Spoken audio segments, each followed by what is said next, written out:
Once upon a time, there lived a great sage named Kashyap. Kashyap was one of the Saptarshis and is said to be the father of all living beings. One day, Rishi Kashyap asked his two wives, Kadru and Vinata, I want to grant a boon to each of you. Tell me, what is it that you want the most? At this, Kadru smiled and said, Bless me with 1,000 valiant sons, dear husband. Vinata thought for a moment and said, Bless me with only 2 sons, but they should be stronger than all the sons of Kadru. Tathastu, said Rishi Kashyap, granting them their boons. In due time, Vinata and Kadru both laid eggs. In their 500th year, Kadru's eggs hatched and emerged 1,000 serpents. Amongst them were serpents like Sheshanag, Vasuki and Takshaka. Vinata waited and waited, but her eggs still didn't show any signs of hatching. Meanwhile, one day when both of them were out for a walk, Vinata spotted Kashayapa, a 7-headed flying horse who was the Vahan of Lord Indra. She exclaimed, Look, Kadru, such a beautiful snow-white horse that is. Squinting at the receding equine figure, Kadru remarked, He's not entirely white. His tail is black, see? The two argued for some time and agreed to come back the next day to check who was correct. However, there was a catch. They waged a bet, saying whoever was wrong would become the other's slave. Later that evening, Kadru spoke about this incident to her sons. But her sons remarked that Kashayapa was indeed entirely white and didn't have a speck of black on him. Kadru was worried. I don't want to become Vinata's slave, she dreaded. Desperate, she sought out help from her sons. Twine yourselves around his tail. Then it would look like his tail is black and I can win the bet. The serpents obeyed their mother and did the same. So, the next day when the horse reappeared, his tail appeared black, and thus, Vinata became Kadru's slave. Kadru told her that Vinata can only get rid of her slavery once her future son brings the immortality nectar for her and her sons from heaven. Eventually, tired of her slavery, Vinata became impatient and broke one of her eggs prematured. Out came a beautiful boy, but with undeveloped legs. Vinata cried out and realized her mistake, but the deed was done. Her firstborn son later came to be known as Arun, Surya Dev's charioteer. This is why sunrise is also known as Arunodaya, or the arrival of Arun.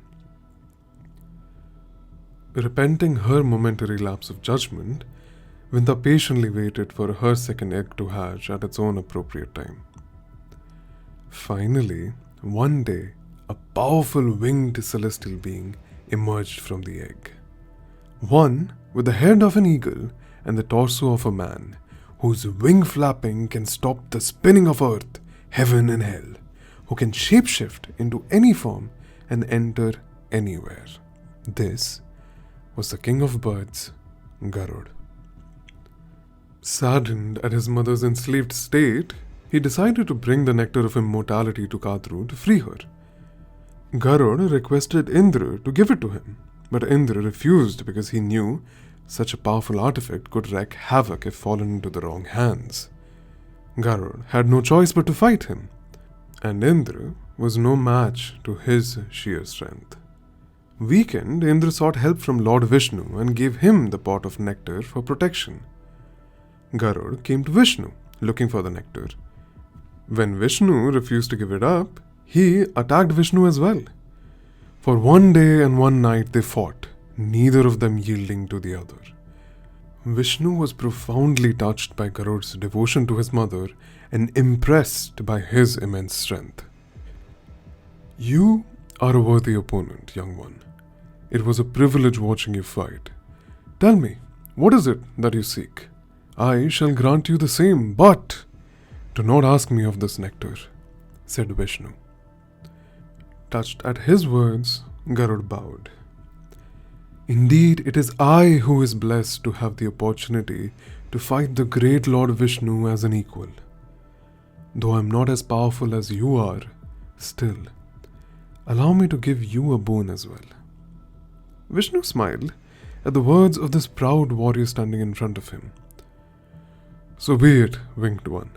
I shall ask of my boon then. I want you to be my devotee and my eternal vehicle. In your honor, I will be known as Garuda, said Vishnu. Garud smiled and agreed. My turn then. I wish to always be above you, said Garud. At this, Vishnu chuckled in amusement and said, Sure, the flag above me that heralds my arrival will now forever have your image imprinted on it. Henceforth, the flag will be called Garudhwaj. This way, you will always be above me. Now that the fight was over, Vishnu calmly explained the consequences of handing over the nectar to Garud. But Garud begged Vishnu, since that was the only way his mother could be free. Vishnu mused for a moment and said, Very well, take this pot to Kadru.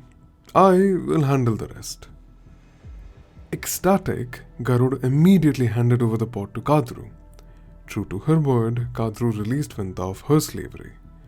However, Vishnu had already set a plan in motion to retrieve the pot. He sent Indra in disguise to Kadru. You have the gift of the gods now. But look at how filthy your sons are from crawling on the ground all day. You should cleanse yourself before consuming this holy nectar. Otherwise it might not work, said Indra to Kadru. Kadru was convinced and took all her sons for a bath to a nearby river. The moment Kadru was out of sight, Indra grabbed the pot and ran towards the heaven. On his way, he spilled a few drops on a haystack lying outside Kadru's home. A few of the snakes had finished their bath early and came looking for the nectar. But by then, it was already gone. While searching for the pot, they noticed a few drops on the haystack and quickly licked those off before their brothers could arrive.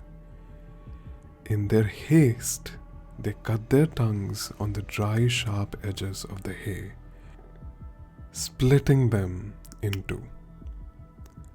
These are the only snakes that exist in the world today, and hence they have forked tongues.